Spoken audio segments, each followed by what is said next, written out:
തെരഞ്ഞെടുപ്പിലെ വോട്ടിംഗ് ശതമാനം കുറഞ്ഞതിൽ പാർട്ടി തലത്തിൽ പരിശോധന നടത്താനൊരുങ്ങി കോൺഗ്രസ് നേതൃത്വം. അടിയന്തരമായി രാഷ്ട്രീയകാര്യ സമിതി യോഗവും ഭാരവാഹി യോഗവും ചേരാനാണ് തീരുമാനം.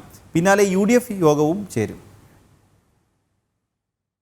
2014 ലോക്സഭാ തെരഞ്ഞെടുപ്പിൽ സംസ്ഥാനത്ത് 74.02% പോളിംഗ് ആണ് രേഖപ്പെടുത്തിയത്.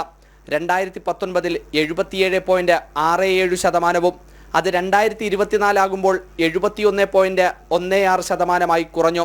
2019 6% കുറവാണ് 2024.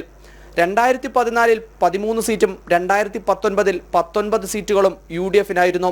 പോളിംഗ് ശതമാനം കുറഞ്ഞ പശ്ചാത്തലത്തിൽ സീറ്റുകളുടെ എണ്ണത്തിൽ കുറവുണ്ടാകുമോ എന്ന ആശങ്ക കോൺഗ്രസ് നേതൃത്വത്തിനുണ്ട്. ഈ പശ്ചാത്തലത്തിൽ അടിയന്തര രാഷ്ട്രീയകാര്യ സമിതി യോഗവും സംസ്ഥാന നേതൃയോഗവും ചേർന്ന് തെരഞ്ഞെടുപ്പ് വിലയിരുത്താനാണ് കോൺഗ്രസ് നേതൃത്വം ആലോചിക്കുന്നത്. കോൺഗ്രസ് യോഗത്തിനു പിന്നാലെ UDF യോഗം ചേരാനും ആലോചിക്കുന്നുണ്ട്. കഴിഞ്ഞ ദിവസം കോൺഗ്രസിന്റെ മുതിർന്ന നേതാക്കളും സ്ഥാനാർത്ഥികളും വോട്ട് വൈകിയത് അടക്കം കാര്യങ്ങൾ ചൂണ്ടിക്കാട്ടി പരാതിയുമായി രംഗത്തെത്തിയിരുന്നു. ഈ പശ്ചാത്തലത്തിലാണ് അടിയന്തര യോഗം ചേരാൻ നേതൃത്വം തീരുമാനമെടുത്തിരിക്കുന്നത്. അഖിൽ പാലോട്ടുമഠം, ജനം, തിരുവനന്തപുരം.